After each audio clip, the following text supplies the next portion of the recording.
¿Cómo leer la Biblia? ¿No habéis leído? ¿No habéis leído? Y si supieseis qué significa Mateo 12, del 3 al 7. Los escribas y los fariseos eran grandes lectores de la ley. Ellos estudiaban continuamente los libros sagrados, escudriñando cada palabra y cada letra. Tomaban notas de muy escasa importancia, aunque algunas de ellas eran notas muy curiosas, como cuál era el versículo colocado exactamente a la mitad de todo el Antiguo Testamento, cuál era el versículo colocado a la mitad de la mitad, y cuántas veces aparecía una palabra, e incluso cuántas veces aparecía una letra, y el tamaño de la letra y su posición única. Nos han legado un cúmulo de observaciones maravillosas sobre simples palabras de la Santa Escritura. La misma cosa pudieran haber hecho con cualquier otro libro, y la información habría sido tan importante como los hechos que han recogido muy laboriosamente en relación a la letra del Antiguo Testamento. Sin embargo, eran esforzados lectores de la ley.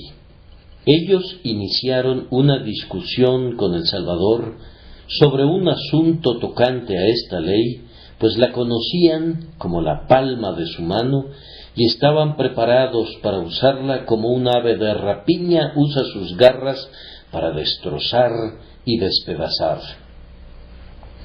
Los discípulos de nuestro Señor habían arrancado algunas espigas de trigo y las habían restregado con sus manos. De acuerdo a la interpretación de los fariseos, restregar una espiga de trigo es una especie de trilla, y como es prohibido trillar en el día de reposo, es por tanto prohibido restregar una espiga de trigo o dos cuando se está hambriento en la mañana del día de reposo. Ese era su argumento, y con él y con su propia versión de la ley del día de reposo vinieron a ver al Salvador. El Salvador generalmente llevaba la guerra al campo enemigo e hizo lo mismo en esta ocasión. Se encontró con ellos en su propio terreno, diciéndoles: ¿no habéis leído? Una pregunta cortante para los escribas y fariseos, aunque aparentemente inocente. Era una pregunta razonable y apropiada que muy bien se podía hacer, pero piensen que se las estaba planteando a ellos. ¿No habéis leído? Leído, podrían haber respondido. Nosotros hemos leído ese libro muchísimas veces. Siempre lo estamos leyendo. Ningún pasaje se escapa a nuestro ojo crítico. Sin embargo, nuestro Señor vuelve a hacerles la pregunta una segunda vez: ¿no habéis leído? Como si después de todo no la hubieran leído, aunque eran los más grandes lectores de la ley en su tiempo. Él insinúa que ellos no han leído del todo, y luego Él les da incidentalmente la razón del por qué les había preguntado si la habían leído. Él dice: si supieseis qué significa, que era tanto como decir: ustedes no han leído porque no han entendido. Sus ojos han visto las palabras y han contado las letras y han identificado la posición de cada versículo y de cada palabra y han dicho sabias cosas acerca de cada uno de los libros, y sin embargo ustedes ni siquiera son lectores del volumen sagrado, pues no han adquirido el verdadero arte de la lectura. Ustedes no entienden y por lo tanto ustedes no leen verdaderamente. Ustedes simplemente pasan las páginas de la palabra y las contemplan. No la han leído, pues no la entienden. Ese es el tema de este sermón, o por lo menos su primer punto. Para una verdadera lectura de las Escrituras, debemos entenderlas. Creo que no necesito iniciar estos comentarios diciendo que debemos leer las Escrituras. Ustedes saben cuán necesario es que nos alimentemos con la verdad de la Santa Escritura. ¿Acaso necesito preguntarles si leen la Biblia? Me temo que esta es una época en la cual se leen revistas, periódicos, pero no se lee la Biblia como se debería leer. En los tiempos de los puritanos, los hombres contaban con un escaso suministro de otro tipo de literatura, pero ellos encontraron una biblioteca completa en ese único libro, la Biblia. ¿Y cómo leían la Biblia? ¿Cuán poco de la Escritura hay en los sermones modernos comparados con los sermones de esos maestros de la teología, los puritanos? Casi cada frase que ellos dicen parece arrojar luces desde diferentes ángulos sobre el texto de la Escritura. No sólo sobre el texto acerca del cual estaban predicando, sino muchos otros versículos son contemplados bajo una nueva luz en el desarrollo del sermón. Ellos introducen luces entremezcladas procedentes de otros versículos que son paralelos o casi paralelos al texto predicado, y de esta manera educan a sus lectores para comparar lo espiritual con lo espiritual. Yo le pido a Dios que nosotros, los ministros, nos acerquemos más al grandioso libro antiguo. Seríamos predicadores capaces de instruir, si así lo hiciéramos, sin importar si somos ignorantes del pensamiento moderno o no estamos al tanto de los tiempos. Les garantizo que estaríamos muchas leguas de distancia por delante de nuestro tiempo si nos mantuviéramos muy cerca de la palabra de Dios.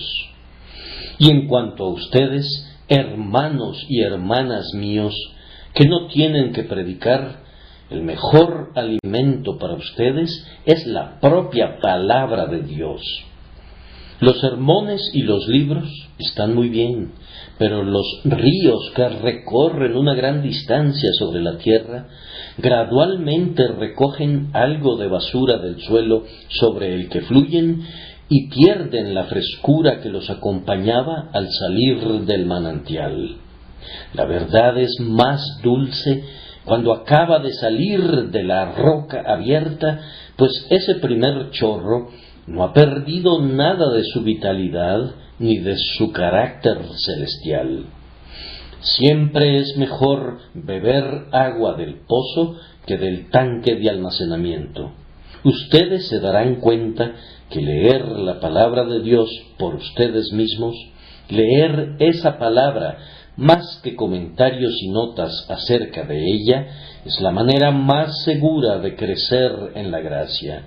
Beban la leche sin adulteración de la palabra de Dios y no la leche descremada o la leche mezclada con agua proveniente de la palabra del hombre. Ahora, queridos hermanos, nuestro punto es que mucha lectura aparente de la Biblia no es verdaderamente lectura de la Biblia. Los versículos desfilan ante el ojo y las frases se deslizan por la mente, pero no hay una verdadera lectura. Un viejo predicador solía decir que la palabra tiene un poderoso cauce sin interrupciones en muchas personas hoy en día, pues entra por un oído y de inmediato sale por el otro. Lo mismo parece suceder con algunos lectores. Pueden leer muchísimo, pero es porque no leen nada. El ojo mira, pero la mente no descansa nunca. El alma no se posa sobre la verdad ni se queda allí. Revolotea sobre el paisaje como podría hacerlo un pájaro, pero no construye ningún nido allí, ni encuentra descanso para la planta de su pie. Ese tipo de lectura no es lectura. Entender el significado es la esencia de la verdadera lectura. La lectura contiene su carne jugosa y la piel es de poco valor. En la oración hay algo que podríamos describir como orar en oración, una forma de orar que constituye las entrañas de la oración. De la misma manera, en la alabanza hay un alabar en el canto, un fuego interno de intensa devoción que constituye la vida del aleluya. También con el ayuno, hay un ayuno que no es ayuno, y hay un ayuno interior, un ayuno del alma que es el alma del ayuno. Lo mismo sucede con la lectura de las Escrituras. Hay una lectura interior, la esencia de la lectura, una lectura verdadera y viva de la palabra. Es el alma de la lectura, y si no está presente allí, la lectura se convierte en un ejercicio mecánico que no beneficia en nada. Ahora, queridos hermanos, a menos que entendamos lo que leemos, no hemos leído nada. El corazón de la lectura está ausente. Comúnmente condenamos a los católicos romanos porque conservan la misa en latín. Sin embargo, da lo mismo que sea en latín o en cualquier otro idioma si la gente no puede entender. Algunos se consuelan a sí mismos con la idea de que han llevado a cabo una buena acción cuando han leído un capítulo, pero cuyo significado no han entendido del todo. Pero, ¿acaso la propia naturaleza no rechaza esto como mera superstición? Si hubieras colocado el libro al revés y hubieras dedicado el mismo tiempo a leer las letras en esa posición, te habrías beneficiado tanto como si lo leyeras en la posición normal sin entenderlo. Si tuvieran el Nuevo Testamento en griego, para muchos de ustedes sería imposible de entender, pero se beneficiarían de igual manera leyendo eso como si leyeran el Nuevo Testamento en español, a menos que lo leyeran con un corazón capaz de entenderlo. No es la letra la que salva al alma. La letra mata en muchos sentidos y nunca puede dar la vida. Si insistes en quedarte solo con la letra, puedes ser tentado a usarla como un arma en contra de la verdad, como lo hicieron los fariseos antiguamente, y tu conocimiento de la letra puede engendrar orgullo en ti para tu propia destrucción. Es por medio del Espíritu, o sea, el significado interno real que es absorbido por el alma, que somos bendecidos y santificados. Nos saturamos de la palabra de Dios como el vellón de Gedeón, que estaba remojado del rocío del cielo. Y esto solo puede suceder cuando recibimos la palabra en nuestras mentes y en nuestros corazones, aceptándola como la verdad de Dios y entendiéndola de tal manera como para gozarnos en ella. Entonces debemos entenderla, o de lo contrario, no la hemos leído correctamente. De verdad, el beneficio de la lectura debe llegar al alma por el camino del entendimiento. Cuando el sumo sacerdote entraba al lugar santo, siempre encendía el candelero de oro antes de quemar el incienso sobre el altar. Diríamos que como para mostrar que la mente debe tener iluminación antes que los afectos puedan elevarse de manera apropiada hacia su objeto divino. Debe haber conocimiento de Dios antes de que pueda haber amor a Dios. Debe haber un conocimiento de las cosas divinas como son reveladas antes de que pueda existir el gozo de ellas. Debemos procurar entender en la medida que nuestra mente finita pueda captarlo, lo que Dios quiere decir con esto y con aquello. De lo contrario, podremos besar el libro y no sentir ningún amor por sus contenidos. Podemos reverenciar la letra y, sin embargo, no sentir ninguna devoción por el Señor que nos habla por medio de estas palabras. Amados hermanos, nunca van a obtener consuelo para sus almas de una fuente que no entienden, ni van a encontrar ninguna guía para sus vidas de algo que no comprenden, ni ninguna aplicación práctica para su carácter podrá venir de lo que no es entendido por ustedes. Entonces, si debemos entender de tal manera lo que leemos, ya que de lo contrario habremos leído en vano, así se muestra que cuando nos acercamos al estudio de la Santa Escritura, debemos tratar que nuestra mente esté muy despierta para esa lectura. No siempre estamos en condiciones, me parece a mí, de leer la Biblia. A veces haríamos bien en detenernos antes de abrir el volumen. Quita tu calzado de tus pies, porque el lugar en que tú estás, tierra santa es. Acabas de hacer a un lado tus cuidados y tus ansiedades acerca de tus negocios en el mundo, y no puedes tomar ese libro y entrar en sus misterios celestiales de manera inmediata. De la misma manera que pides una bendición para tus alimentos antes de comer, también sería una buena regla que pidieras una bendición para la palabra antes de que participes de su alimento celestial. Pide al Señor que fortalezca tus ojos antes de que te atrevas a mirar la luz eterna de la Escritura. Así como los sacerdotes se lavaban sus pies en la fuente de bronce antes de dedicarse a su trabajo santo, así también sería bueno lavarse los ojos del alma con los que ves la palabra de Dios, y también lavarse los dedos, si puedo expresarlo así, los dedos de la mente con los que pasas las páginas, para que puedas tratar de manera santa a un libro santo.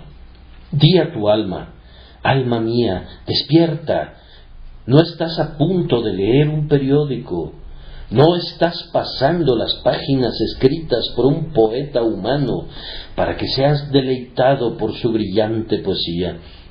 Te estás acercando a Dios, que se sienta en la palabra al igual que un coronado monarca lo hace en sus salones. Despierta, gloria mía, que despierte todo lo que está dentro de mí. Aunque ahora mismo no esté alabando y glorificando a Dios, estoy a punto de considerar eso que me llevará a hacerlo, y por lo tanto es un acto de devoción. Por tanto, debes estar alerta, alma mía, debes estar alerta, y no estés cabeceándote de sueño ante el majestuoso trono de Dios. La lectura de la Escritura es para nosotros la hora de la comida espiritual. Toquen el timbre y convoquen a cada una de sus facultades para que se reúnan en la propia mesa del Señor, para tener un banquete con el precioso alimento que está disponible para nosotros ahora. O, más bien, toquen la campana de la iglesia llamando a la adoración, pues el estudio de la Santa Escritura debe ser algo tan solemne como cuando entonamos un salmo en el día del Señor en los atrios de la casa del Señor. Siendo así las cosas, ustedes comprenderán de inmediato, queridos amigos, que si van a entender lo que leen, necesitan meditar acerca de esa lectura. Algunos pasajes de la Escritura son muy claros para nosotros. Benditas aguas poco profundas por las que las ovejas pueden atravesar. Pero hay profundidades en las que nuestra mente podría más bien ahogarse antes que nadar con placer si se acercara a esas aguas sin la debida precaución. Hay textos en la Escritura que están hechos y construidos a propósito para hacernos pensar. Nuestro Padre Celestial utiliza estos medios, entre otros, para educarnos para el cielo, haciéndonos analizar el camino hacia los misterios celestiales. Por eso, Él nos presenta su palabra de forma un poco complicada, para forzarnos a meditar en ella antes de que descubramos su dulzura. Ustedes saben que Él habría podido explicarnos un concepto de tal manera que lo pudiéramos entender en un minuto, pero no quiere hacerlo así en cada caso.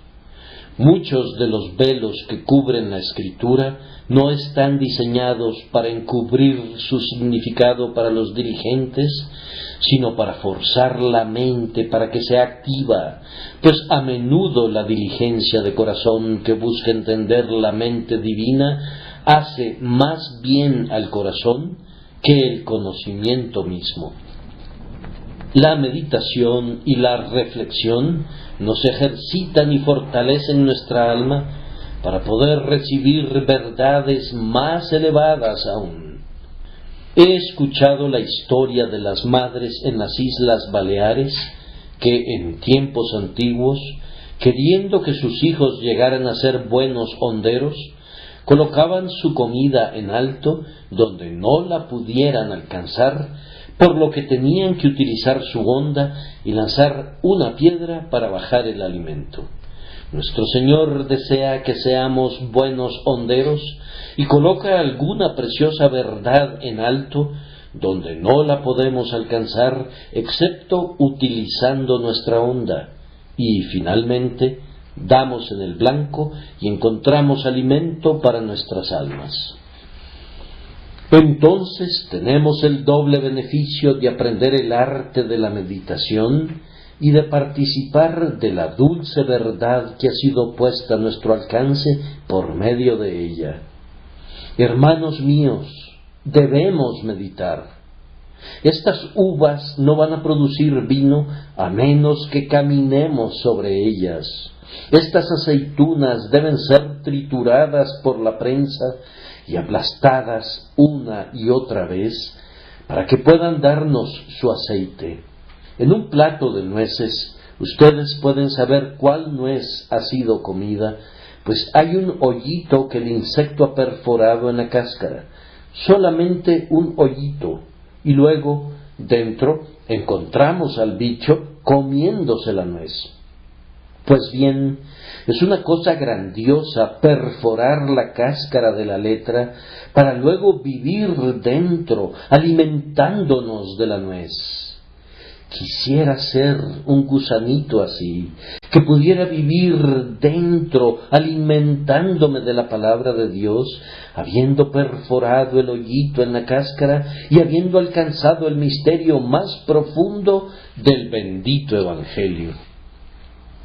La palabra de Dios es siempre más preciosa para el hombre que vive mayor tiempo en ella. El año pasado estaba sentado bajo un árbol de haya muy frondoso y sentí placer al observar con mucha curiosidad los hábitos singulares de ese árbol tan maravilloso que parece poseer una inteligencia que otros árboles no tienen. Me sorprendía y me maravillaba la haya, pero luego pensé, yo no valoro tanto a esta haya como aquella ardilla. La veo brincar de rama en rama y estoy seguro de que la ardilla valora grandemente a esa vieja haya porque tiene su hogar en un hoyo en algún lugar del árbol y estas ramas son su abrigo y la fruta que produce el árbol es su alimento.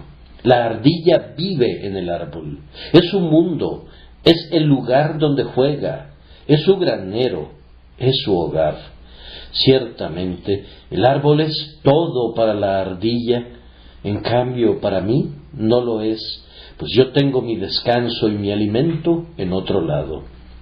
Deberíamos ser como ardillas en relación a la palabra de Dios, vivir en ella y vivir en ella. Ejercitemos nuestras mentes saltando en ella de rama en rama, encontrando nuestro alimento y nuestro descanso en ella y haciendo de ella nuestro todo en todo. Nosotros seremos los que más nos beneficiaremos de ella si la convertimos en nuestro alimento, nuestra medicina, nuestro tesoro, nuestra armadura, nuestro descanso, nuestra delicia. Que el Espíritu Santo nos lleve a hacer esto y que haga que la palabra sea muy preciosa para nuestras almas. Amados hermanos, a continuación quiero recordarles que para este propósito debemos ser forzados a orar. Es algo grandioso ser llevados a pensar, pero es más grandioso aún ser guiados a orar después de haber sido llevados a pensar. ¿Acaso no me estoy dirigiendo a algunos de ustedes que no leen la palabra de Dios y acaso no estoy hablando a muchos más que la leen, pero no la leen con la fuerte voluntad de entenderla? Yo sé que así es. ¿Quieren empezar a ser verdaderos lectores? ¿Se van a esforzar de ahora en adelante por entenderla? Entonces deben caer de rodillas. Deben implorar la dirección de Dios. ¿Quién es el que mejor entiende un libro? Su autor. Si quisiera estar seguro del verdadero significado de una frase más bien enredada y su autor viviera cerca de mí y pudiera visitarlo, tocaría a su puerta y le preguntaría: ¿sería tan amable de explicarme el significado de esa frase? No tengo ninguna duda de que su frase es muy clara, pero yo soy tan ignorante que me resulta difícil interpretarla. No tengo ni el conocimiento ni el dominio del tema que usted posee, y por lo tanto sus alusiones y descripciones están fuera del alcance de mi conocimiento.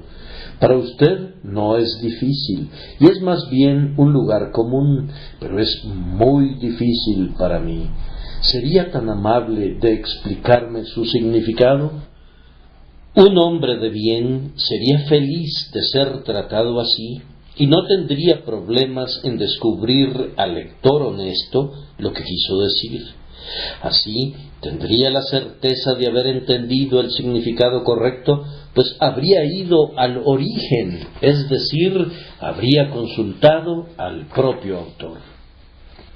Entonces, amados hermanos, el Espíritu Santo está con nosotros, y cuando tomamos su libro y necesitamos saber lo que quiere decir, debemos pedirle al Espíritu Santo que nos revele su significado. Él no hará un milagro, pero elevará nuestras mentes y nos sugerirá pensamientos que nos van a guiar hacia adelante por medio de una mutua relación natural, hasta que al fin llegaremos a la esencia y al corazón de la instrucción divina.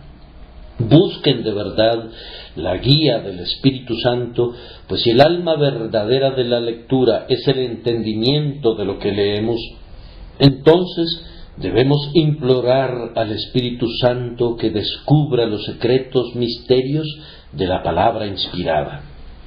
Si pedimos que el Espíritu Santo nos guíe y nos enseñe, se entiende, queridos amigos, que estaremos preparados para usar todos los medios y ayudas disponibles para entender la Escritura. Cuando Felipe le preguntó al eunuco etíope si podía entender la profecía de Isaías, él respondió: ¿y cómo podré si alguno no me enseñare? Entonces Felipe subió y se sentó con él y le explicó la palabra del Señor. Algunas personas pretenden ser enseñadas por el Espíritu de Dios y rehúsan recibir ninguna instrucción ni de libros ni de persona alguna. Esto no honra al Espíritu de Dios. Es una falta de respeto hacia Él, pues Él da a algunos de sus siervos más luz que a otros. es claro que lo hace así, quienes a su vez tienen la obligación de dar esa luz a otros y usarla para el bien de la Iglesia. Pero si la otra parte de la Iglesia rehúsa recibir esa luz, ¿con qué objeto entonces dio el Espíritu de Dios esa luz? Esto implicaría que hay un error en algún punto en la economía de los dones y las gracias administrada por el Espíritu Santo. Eso no puede ser. El Señor Jesucristo quiere dar más conocimiento de su palabra y más profundidad de visión a unos de sus siervos más que a otros, y a nosotros nos corresponde aceptar gozosamente el conocimiento que Él da de la manera que Él elija darlo.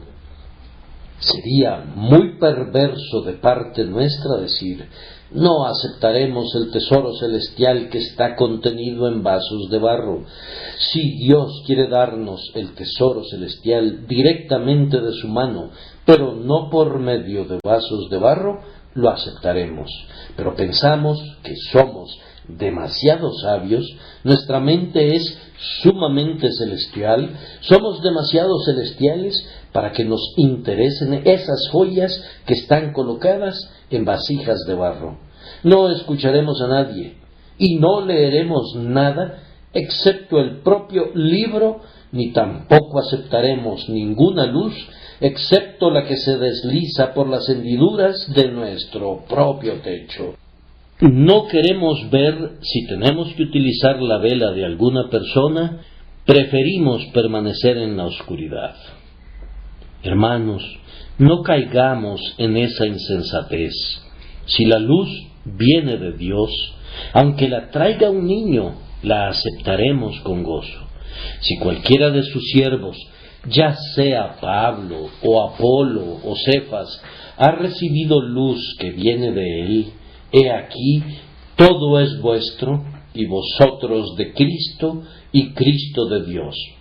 Por tanto, aceptemos la luz que Dios ha encendido, y pidamos la gracia para hacer brillar esa luz sobre la palabra, de tal forma que cuando la leamos, podamos entenderla. No deseo decir nada más sobre esto, pero me gustaría recalcar esto para algunos de ustedes. Ustedes tienen la Biblia en su casa, yo sé. ¿No les gustaría estar sin la Biblia? Pues podría pensarse que son paganos si no tuvieran la Biblia. Tienen la Biblia muy bien encuadernada y son volúmenes que se ven preciosos. No se ven muy usadas, no han sido leídas y no es muy probable que sean leídas, pues sólo se sacan el día domingo para que les dé el aire y permanecen en el guardarropa junto con el pañuelo del traje todo el resto de la semana. Ustedes no leen la palabra, no la escudriñan, ¿y cómo esperan recibir la bendición divina? Si el oro del cielo no es digno de ser buscado, difícilmente va a ser encontrado por ustedes. Muy a menudo les he repetido que el acto de escudriñar las Escrituras no es el camino de la salvación. El Señor ha dicho: cree en el Señor Jesucristo y serás salvo. Pero aún así, la lectura de la palabra, lo mismo que el oírla, a menudo lleva a la fe, y la fe trae salvación, ya que la fe viene por el oír, y la lectura es una forma de escuchar. Mientras están investigando para saber qué es el Evangelio, puede agradar a Dios dar la bendición a sus almas. Pero qué pobremente leen la Biblia algunos de ustedes. No quiero decir algo que sea muy severo, si no es estrictamente la verdad. Que hablen sus propias conciencias. Pero quiero hacer una pregunta muy osada. ¿Acaso no leen la Biblia? Muchos de ustedes, de una manera muy apresurada, leen solo un poquito y luego la hacen a un lado. ¿Acaso no olvidan pronto lo que han leído y pierden el poco efecto que pudo haber tenido la lectura? ¿Cuán pocos de ustedes están decididos a llegar hasta el alma de ella, hasta su vida, su esencia y beber de su significado? Pues bien, si no hacen eso, les digo de nuevo que la lectura de ustedes es una lectura miserable, muerta, que no produce beneficio alguno. Ni siquiera la podemos llamar lectura, pues ese nombre no podría aplicarse. Que el Espíritu bendito les dé el arrepentimiento en lo tocante a este tema. Ahora, en segundo lugar, y de manera muy breve, observemos que en la lectura debemos buscar la enseñanza espiritual de la palabra. Creo que eso está contenido en mi texto, porque nuestro Señor dice, ¿no habéis leído? Y luego, nuevamente, ¿no habéis leído? Y luego dice, y si supieseis qué significa, y el significado es algo muy espiritual. El texto que citaba es, misericordia quiero y no sacrificio. Un texto tomado del profeta Oseas. Ahora, los escribas y los fariseos enfatizaban la letra, el sacrificio, degollar el ganado y rituales parecidos. Ellos pasaban por alto el significado espiritual del pasaje, misericordia quiero y no sacrificio, es decir, que Dios prefiere que nos preocupemos por nuestros semejantes más que por el cumplimiento de cualquier ceremonial de su ley, y que al dar prioridad a su observación, hagamos pasar hambre o sed o causemos la muerte a cualquiera de las criaturas que sus manos han hecho. Deberían haber ido más allá de lo exterior hacia lo espiritual, y todas nuestras lecturas deben hacer lo mismo. Observen que este es el caso cuando leemos los pasajes históricos.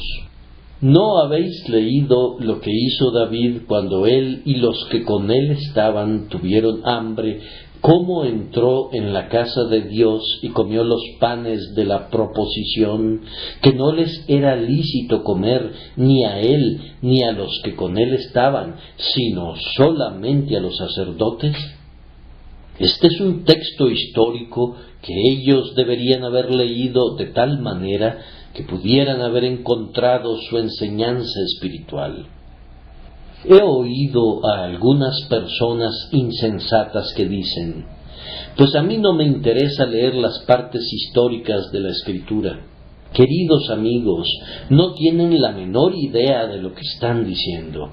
Les digo por experiencia que muchas veces he encontrado mayor profundidad espiritual en las historias que la que he encontrado en los salmos. Ustedes dirán, ¿cómo es eso? Yo afirmo que cuando se alcance el significado íntimo y espiritual de una historia, uno se sorprendería a menudo de la maravillosa claridad, la fuerza viva con que la enseñanza penetra en el alma. Algunos de los más maravillosos misterios de la revelación pueden entenderse mejor cuando son explicados de forma visual en las historias que cuando son presentados en forma de una declaración verbal. Cuando tenemos una definición que explica una ilustración, la ilustración expande y da vida a la definición. Por ejemplo, cuando el propio Señor quiso explicarnos qué es la fe, hizo referencia a la historia de la serpiente de bronce. ¿Y quién que haya leído alguna vez la historia de la serpiente de bronce no ha sentido que ha comprendido mejor la fe por medio del cuadro de las personas que están muriendo por las mordeduras de las serpientes, pero que finalmente viven al contemplar la serpiente de bronce? Este cuadro tiene mayor fuerza que cualquier descripción que el propio Pablo nos haya dado, independientemente de cuán maravillosas son las definiciones y las descripciones de Pablo. Les suplico que nunca desprecien las porciones históricas de la palabra de Dios, sino que cuando no puedan derivar ningún bien de ellas, digan: esto se debe a mi cabeza dura y a mi corazón lento. Oh Señor, dígnate aclarar mi cerebro y limpiar mi alma. Cuando Él responda esa oración, ustedes van a sentir que cada porción de la palabra de Dios es dada por inspiración y es y debe ser de utilidad para ustedes. Exclamen: abre mis ojos y miraré las maravillas de tu ley.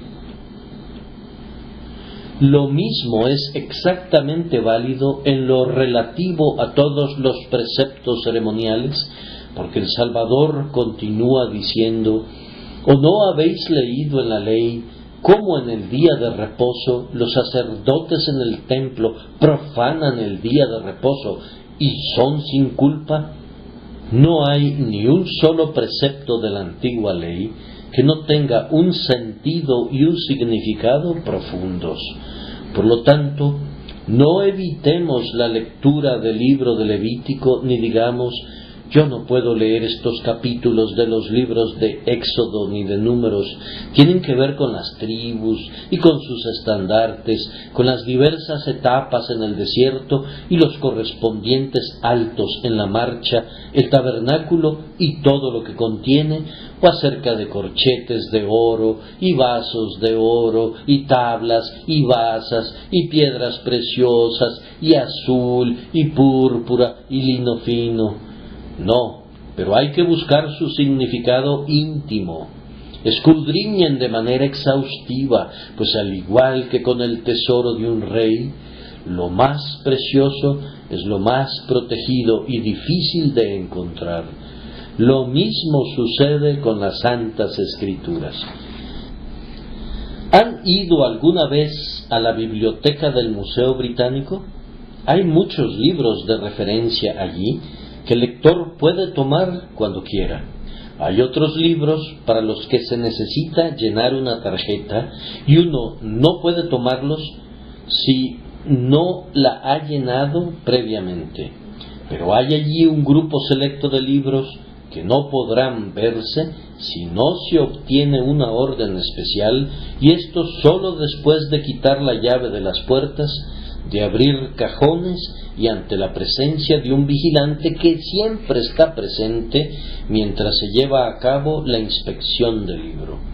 Escasamente se te permite fijar tus ojos en el manuscrito por temor de que se borre una letra mientras se la está mirando. Es un tesoro tan precioso. No hay ninguna otra copia en todo el mundo y por lo tanto no es fácil su acceso. De la misma manera hay doctrinas de Dios selectas y preciosas que están encerradas en cajas que se llaman Levítico o el Cantar de los Cantares, y no puedes acercarte a ellos si no abres ciertas puertas, y el propio Espíritu Santo debe estar contigo, o de lo contrario nunca vas a encontrar el tesoro precioso. Las verdades más elevadas están muy bien escondidas, como los tesoros reales de los príncipes. Por lo tanto, debes escudriñar cuando lees. No te quedes satisfecho cuando leas un precepto ceremonial hasta que no alcances su significado espiritual, pues esa es la verdadera lectura. No habrás leído mientras no hayas entendido el espíritu del tema. Lo mismo sucede con las expresiones doctrinales de la palabra de Dios. He observado con tristeza a algunas personas que son muy ortodoxas y que pueden repetir su credo con mucha fluidez, y sin embargo, el uso principal que dan a su ortodoxia es el de sentarse y observar detenidamente al predicador con el fin de encontrar un motivo de crítica en su contra. Ha pronunciado una sola frase que es considerada como un mínimo desvío del estándar. Este hombre no tiene sana doctrina. Ha dicho algunas cosas buenas, pero en el fondo está podrido, estoy seguro. Usó una expresión que no era categóricamente pura. Para estos queridos hermanos a los que me refiero, la predicación tiene que tener algo más que el ciclo del santuario. Algo menor ya no es suficiente. Su conocimiento es utilizado como un microscopio para hacer grandes las pequeñas diferencias. No dudo en afirmar que me he encontrado con personas que pueden dividir un cabello y descubrir la línea que divide su parte oeste de la parte noroeste en asuntos de teología, pero que no saben nada del verdadero significado de las cosas de Dios. Nunca las han bebido de tal manera que lleguen a sus almas, sino que sólo las han sorbido en sus bocas para luego escupirlas sobre otros. La doctrina de la elección es una cosa, pero saber que Dios te ha predestinado a ti y tener su fruto en buenas obras a las cuales has sido ordenado es algo muy diferente. Hablar del amor de Cristo, hablar del cielo que ha sido destinado para su pueblo y cosas semejantes, todo eso está muy bien, pero esto puede hacerse sin tener un conocimiento personal de esas cosas. Por tanto, queridos hermanos, nunca debemos estar satisfechos si sólo poseemos una doctrina sana, sino que debemos anhelar tenerla grabada en las tablas de nuestro corazón. Las doctrinas de la gracia son buenas, pero es mejor aún la gracia de las doctrinas. Busquen obtenerla y no estén contentos con la idea de que han sido instruidos hasta tanto no hayan entendido la doctrina de tal manera que hayan sentido su poder espiritual. Esto nos hace comprender que, para lograr esto, necesitamos sentir que Jesús está presente con nosotros siempre que leamos la palabra de Dios. Fíjense en ese versículo 5 que ahora quiero presentar a ustedes como parte de mi texto y que hasta ahora no había mencionado. ¿O no habéis leído en la ley cómo en el día de reposo los sacerdotes en el templo profanan el día de reposo y son sin culpa?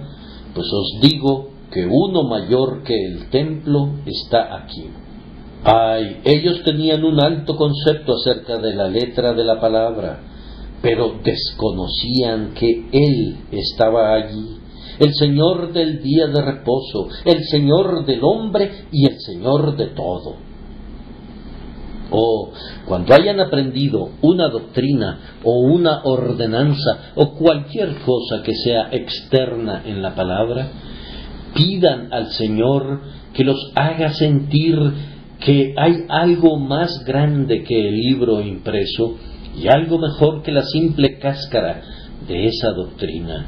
Hay una persona que es más grande que cualquier otra y a Él debemos clamar para que esté siempre con nosotros. Oh Cristo viviente, haz que esto sea una palabra viva para mí. Tu palabra es vida, pero no si el Espíritu Santo no está allí. Yo puedo conocer tu libro de principio a fin y repetirlo de memoria de Génesis a Apocalipsis, y sin embargo puede ser un libro muerto y yo un alma muerta. Pero Señor, te pido que estés presente aquí. Entonces en el libro voy a mirar al Señor, en el precepto voy a verlo a Él que lo cumplió, en la ley voy a mirarlo a Él que la honró, en la amenaza voy a verlo a Él que la soportó por mí, y en la promesa lo miraré a Él que es el sí y el amén. Entonces veremos el libro de manera diferente. Él está aquí conmigo en mi habitación. No debo tomarlo con ligereza. Él se inclina sobre mí, señala con su dedo las líneas y puedo ver su mano traspasada. Voy a leer el libro como si estuviera en su presencia.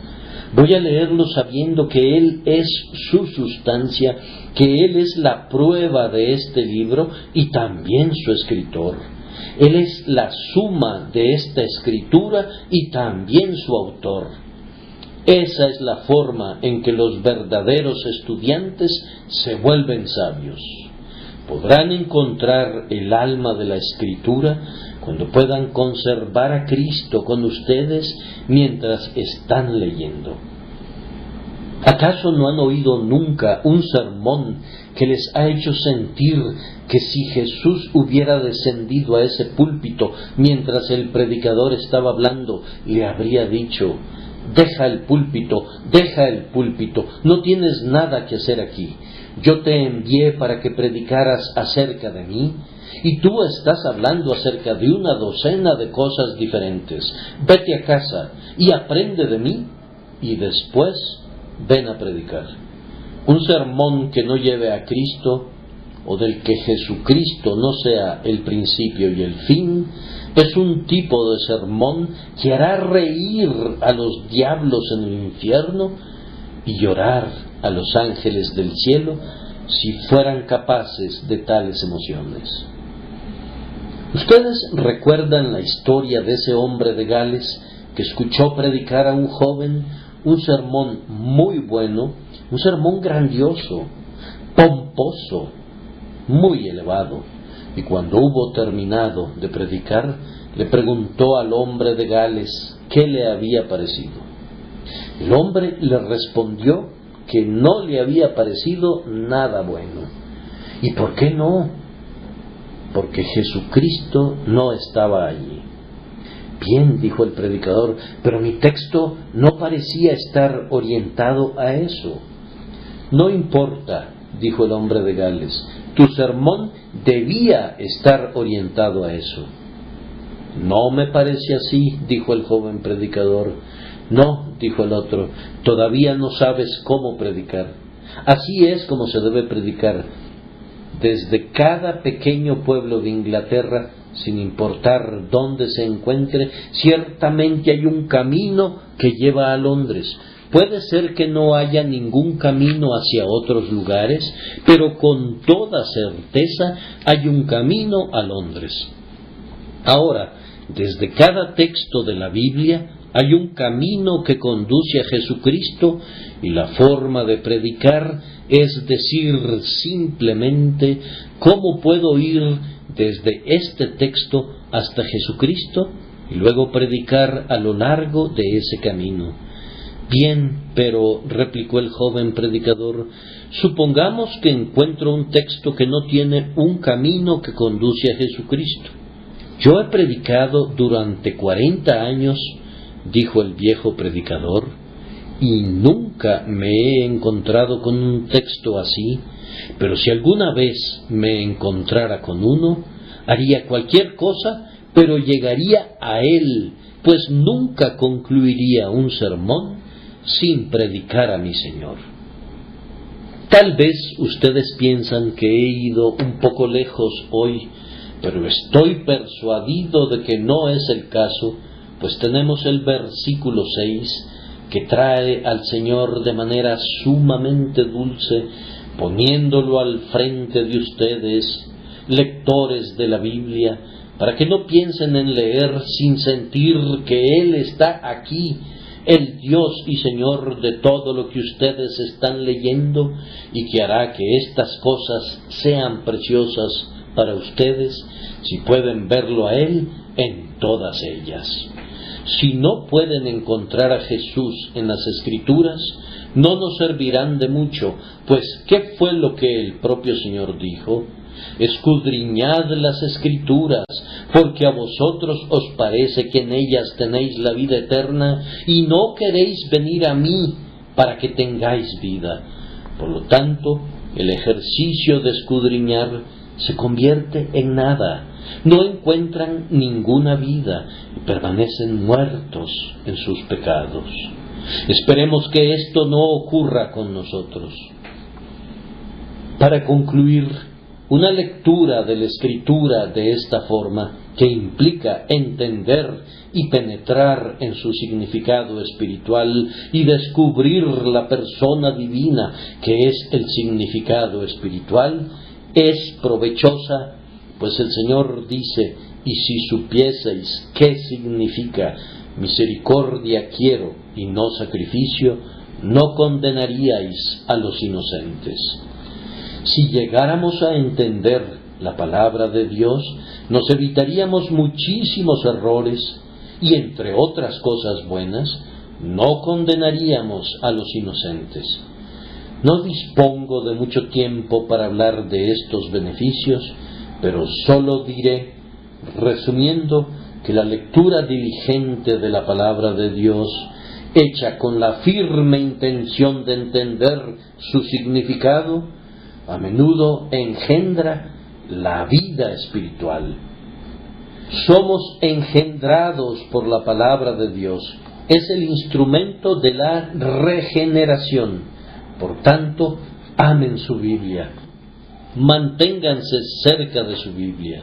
Ustedes, pecadores que buscan, ustedes que están buscando al Señor, lo primero que deben hacer es creer en el Señor Jesucristo. Pero mientras aún están en tinieblas y en oscuridad, amen su Biblia y escudriñenla. Llévenla a la cama con ustedes. Cuando se despierten en la mañana, si aún es demasiado temprano para bajar y hacer ruidos que despierten a los demás, quédense arriba leyendo durante media hora. Digan: Señor, guíame a ese texto que será de bendición para mí. Ayúdame a comprender cómo puedo ser yo, un pobre pecador, reconciliado contigo. Recuerdo cómo, cuando yo estaba buscando al Señor, recurrí a mi Biblia y al libro de Baxter, llamado a los incrédulos, y al libro de Alain, Alarma, y al libro de Doddridge, Origen y Progreso, pues me decía a mí mismo: tengo miedo de perderme, pero quiero saber por qué. Temo que nunca voy a encontrar a Cristo, pero no será porque no lo haya buscado. Ese temor me perseguía constantemente, pero dije: lo voy a encontrar si es que puede ser encontrado. Voy a leer, voy a pensar. Nunca ha habido un alma que haya buscado sinceramente a Jesús en la palabra que no se haya encontrado pronto con la preciosa verdad que Cristo estaba disponible muy cerca y que no necesitaba ser buscado.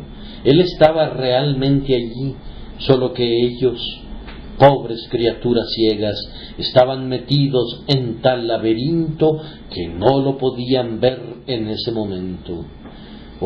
Aférrate a la Escritura. La Escritura no es Cristo, pero es la clave que te conducirá a Él. Sigue fielmente su guía. Cuando hayan recibido la regeneración y una nueva vida, sigan leyendo, porque les traerá consuelo. Verán más de lo que el Señor ha hecho por ustedes. Aprenderán que han sido redimidos, adoptados, salvados y santificados. La mitad de los errores del mundo se originan en la gente que no lee la Biblia. ¿Podría creer alguien que el Señor permitiría que uno de sus queridos hijos pereciera habiendo leído un texto como este: y yo les doy vida eterna y no perecerán jamás, ni nadie las arrebatará de mi mano? Cuando leo eso, estoy seguro de la perseverancia final de los santos. Lean, pues, la palabra de Dios, y eso les traerá mucho consuelo. también le servirá de alimento. Es su alimento a la vez que su vida. Escudriñenla y se fortalecerán en el Señor y en el poder de su fuerza. También le servirá de guía. Estoy seguro de que quienes más se apegan al camino recto son los que se mantienen más cerca del libro. A menudo, cuando no saben qué hacer, verán que un texto sale del libro diciendo: sígueme. Algunas veces he visto una promesa que brilla ante mis ojos de la misma manera que brillan las lámparas de un edificio público. A un toque de la llama, una frase o un designio resplandecen. He visto a un texto de la Escritura brillar de esa manera para alumbrar mi alma. Entonces he sabido que ha sido la palabra de Dios para mí y he continuado mi camino lleno de gozo. Oh, y tú encontrarías 1000 ayudas provenientes de ese libro maravilloso si sólo lo leyeras, pues al entender mejor las palabras lo valorarás más, y conforme envejezcas el libro crecerá contigo y se convertirá en un manual de devoción de cabellos canos, como antes fue un dulce libro de historias para niños. Sí, siempre será un libro nuevo, una Biblia tan nueva como si hubiera sido impresa ayer, y nadie hubiera visto ninguna de sus palabras hasta este momento. Sin embargo, será más preciosa por todos los recuerdos que se congregan a su alrededor. Conforme pasamos sus páginas, con qué dulzura recordamos pasajes de nuestra historia que nunca se olvidarán ni en la eternidad, sino que permanecerán entremezclados con las promesas llenas de gracia. Amados hermanos, el Señor nos enseña a leer su libro de la vida que ha abierto ante nosotros aquí abajo, para que podamos leer nuestros títulos claramente en ese otro libro de amor que todavía no hemos visto, pero que será abierto en el último gran día. Que el Señor esté con ustedes y los bendiga.